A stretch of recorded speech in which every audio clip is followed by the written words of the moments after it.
चलिए आज डिस्कस करते हैं अपन हेल्थ इंश्योरेंस के बारे में। ये केयर हेल्थ इंश्योरेंस पॉलिसी का एक केयर सुप्रीम प्लान है जो कि अच्छा प्लान है। इसमें कोई रूम लिमिट्स नहीं है, आपको ज़्यादा परेशान होने की ज़रूरत नहीं पड़ेगी। अगर आप हॉस्पिटलाइज हो गए, आपका कैशलेस ट्रीटमेंट होने की पॉसिबिलिटी इसमें ज़्यादा है।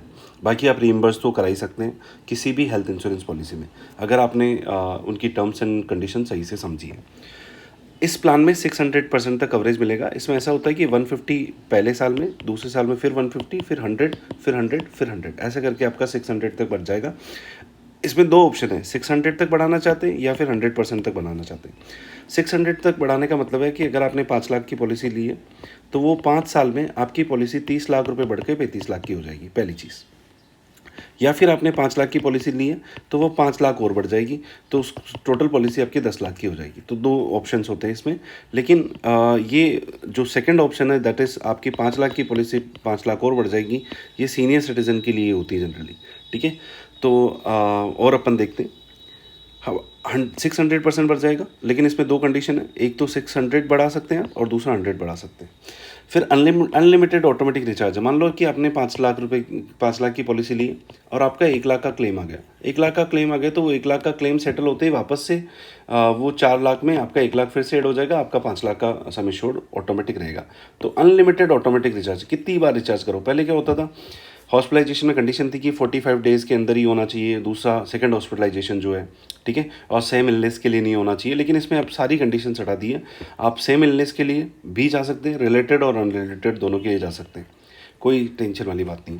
इसमें 30% डिस्काउंट ऑन रिन्यूअल मिलता है। इसके लिए आपको एटलीस्ट 265 डेज साल में 10,000 स्टेप्स चलना पड़ेगा, और ये इंडिविजुअल बेसिस पे मिलता है। जैसे मान लो कि आपकी हेल्थ इंश्योरेंस पॉलिसी के अंदर 3 बंदे कवर है और एक ही बंदा 10,000 चल रहा है, तो उसी को डिस्काउंट मिलेगा, बाकी के प्रीमियम पे नहीं मिलेगा। जनरली जो एल्डेस्ट मेंबर है उसको ज़्यादा चलना चाहिए, उसका प्रीमियम ज़्यादा आता है। एम्बुलेंस कवर में भी इसमें कोई लिमिट नहीं है, आप एम्बुलेंस लगा सकते हैं। ई कंसल्टेशन, ये तो आपको कोई मतलब वाला फीचर नहीं है, आपको डॉक्टर के पास बैठ के ही दिखाना पड़ेगा, वो ज़्यादा अच्छा रहता है। 60 डेज़ के पहले का हॉस्पिटलाइजेशन, अगर आप हॉस्पिटलाइज हो गए तो उसके पहले का बिल भी आपको लगता है कि बीमारी बहुत डेंजरस है, ये सर्दी जुकाम नहीं है, इसमें हॉस्पिटलाइजेशन होने के चांसेस है, तो पहले 60 दिन पहले के बिल आपको प्रिजर्व रखने चाहिए। और 180 डेज़ आफ्टर द हॉस्पिटलाइजेशन, ये तो सब रखना ही चाहिए, और यही एक्सपेंसिव होता है। इसमें तो थोड़ा लेस एक्सपेंसिव होता है। डॉक्टर एक बार देख लेता है, सारी प्रिकॉशंस लिखता है, उसके मेडिसिन लिखता है, उनका सबका एक्सपेंडिचर इसमें 180 डेज़ तक कवर होता है। Pay the premium as per the city you live in, इसका मतलब ये होता है, एक जनरली कुछ जोन्स में डिवाइड कर देती है हेल्थ इंश्योरेंस पॉलिसी, जैसे जोन 1 और जोन 2। ठीक है, अपन राजस्थान में रहते हैं, राजस्थान में केवल भिवानी, अलवर और भरतपुर वाला रीजन है जो जोन 1 में आता है, उनका प्रीमियम ज़्यादा आएगा वहाँ पे, क्योंकि वो एनसीआर में आ जाता है, और एनसीआर में कॉस्ट ऑफ मेडिकल फैसिलिटीज़ वो ज़्यादा है। तो राजस्थान में जोन 2 में पड़ता है, तो अपना प्रीमियम वैसे ही कम आएगा। और I want to tell you the difference between the premium of Gujarat and Rajasthan, जो कि गुजरात जोन 1 में आता है। मैंने 10 लाख की पॉलिसी के लिए, ठीक है, प्रीमियम देखा था तो 20,000 जोन 2 में आ रहा था, दूसरा 25,000 आ रहा था, तो 5,000 का डिफरेंस है। अगर आपको लगता है कि जयपुर में कॉस्ट ऑफ मेडिकल फैसिलिटीज़ ज़्यादा है, तो ये बहुत कम है एज़ कम्पेयर टू गुजरात। ठीक है, Ayush treatment coverage up to 100% insured. पहले आयुष कवरेज 100% नहीं देते थे, इसमें कुछ सब लिमिट्स लगा देते थे। अब 100% ऑफ सम इंश्योर्ड है। 100% मतलब 5 लाख का अगर आपका कवर है तो 5 लाख तक आप आयुष ट्रीटमेंट करा सकते हैं। डोमिसिलरी हॉस्पिटलाइजेशन, ये कोविड के टाइम फेमस हुआ था कि अगर आपको हॉस्पिटल में बेड्स अवेलेबल नहीं हो तो आप घर में भी इलाज करा सकते हैं। डॉक्टर विजिट, फार्मेसी, उन सब का पैसा आपको रीइम्बर्स हो जाएगा। Advance technology method cover up to 100% sum insured. Advance, ये एक ऐसा क्लोज है जो बहुत सारी पॉलिसी, स्पेशली स्टार की जो हेल्थ इंश्योरेंस पॉलिसी अपन लेते हैं, उसमें बहुत सारी सब लिमिट्स लगी होती है, सब लिमिट्स होती है। ठीक है, बस इसमें कोई सब लिमिट नहीं है। इसमें आपका जितना सम इंश्योर्ड है, अगर आप 5 लाख है तो 5 लाख का तक का कवर है, 10 लाख का है तो 10 लाख तक का कवर है, और अगर आपका इंक्रीज होकर 10 लाख हो गया तो भी कवर है। No reduction in cumulative bonus even if you claim, ये बहुत अच्छी लाइन है इस पॉलिसी की। अगर आपने 10 लाख का, आपका 5 लाख की पॉलिसी ली, ये इंक्रीज होकर 10 लाख हो गए, 10 लाख में आपका 3 लाख रुपए का कोई हॉस्पिटलाइजेशन हो गया, तो इसमें 7 लाख रुपए बच जाएंगे, वो 3 लाख रुपए वापस ऐड हो जाएंगे। ठीक है, ये कम नहीं होगा।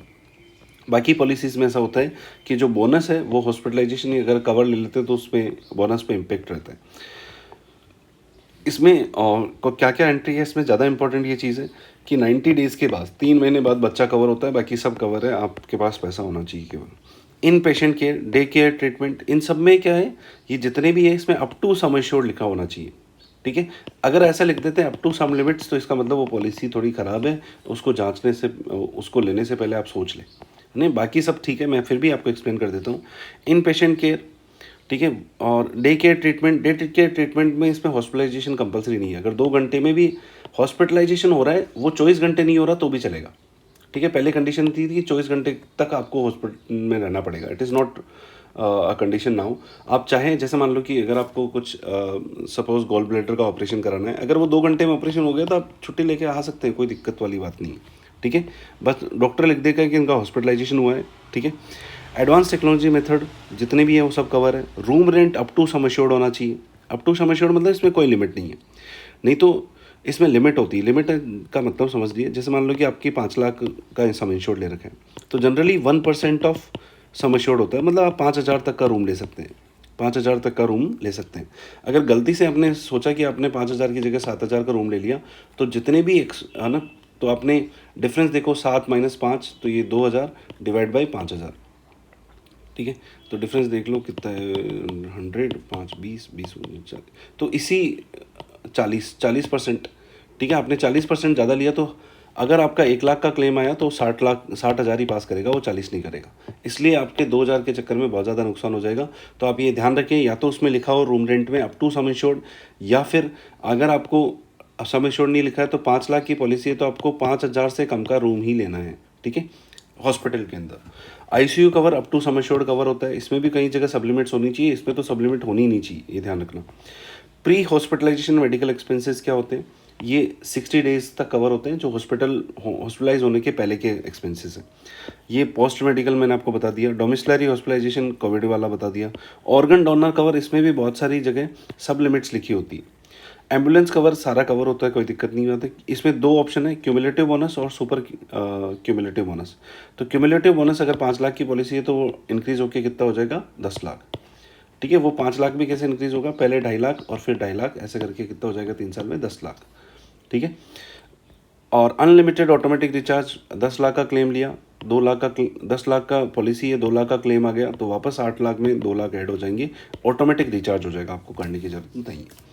ये हेल्थ सर्विसेज है, ये फालतू की चीज़ें हैं, कोई मतलब नहीं है। इनिशियल वेटिंग पीरियड 30 डेज़ का होता है। Not applicable on accidental cases. Accidental, अगर आपने आज पॉलिसी ली, कल एक्सीडेंट हो गया, इट इज़ कवर्ड। बट अगर आप आज पॉलिसी ली और कल के लिए अगर आप डेंगू के लिए हो गए तो वो 30 डेज़ बाद ही कवर होगा। तो इनिशियल वेटिंग पीरियड जो इलनेस के लिए वो 30 डेज़ है। एक्सीडेंटल केस के लिए तो डे 1 से कवर है। नेम्ड एलिमेंट्स होते हैं, कुछ ऐसे एलिमेंट्स होते हैं जो स्लो ग्रोइंग डिजीज़ होती है, एक दिन में आपको स्टोन नहीं होने वाला है। ठीक है, तो ये 24 मंथ, 2 साल बाद ही होगा कवर, और ये बाकी डिजीज़ 48 मंथ्स बाद कवर होती है, ये ध्यान रखिएगा स्पेशली। ठीक है, डिजीज़ और में क्या डिफरेंस होता है, जैसे मान लो कि कुछ जैसे किडनी स्टोन हो गया, गॉल ब्लैडर का स्टोन हो गया, आपको डायबिटीज़ है, वो एक दिन में डायबिटीज़ नहीं होता है। एक दिन में आपको डेंगू खाया, डेंगू हो सकता है, मलेरिया हो सकता है। ठीक है, वो कवर है, वो 30 डेज़ बाद ही कवर है, टेंशन लेने की ज़रूरत नहीं। Cumulative super bonus, I told you कि 500 मतलब आपने जो भी लिया उसका 600% तक इंक्रीज़ हो जाएगा और रिड्यूस भी नहीं होगा। एनुअल हेल्थ चेकअप आप ना कराए तो अच्छा है। सबसे अच्छा हेल्थ चेकअप तब कराए जब आप बीमार हो, और बीमार अपन हॉस्पिटलाइजेशन के केसेस में होते हैं, उसी टाइम ऑटोमेटिक हो जाएगा, सब कुछ पैसा कंपनी पे कर देगी, इसका फालतू का पैसा देने की ज़रूरत नहीं है। एयर एम्बुलेंस कवर भी कवर होता है। ठीक है, बट ऐसा अपने नसीब नहीं है। ठीक है, छोड़ो, अब ये बातें हो गई। Thank you very much.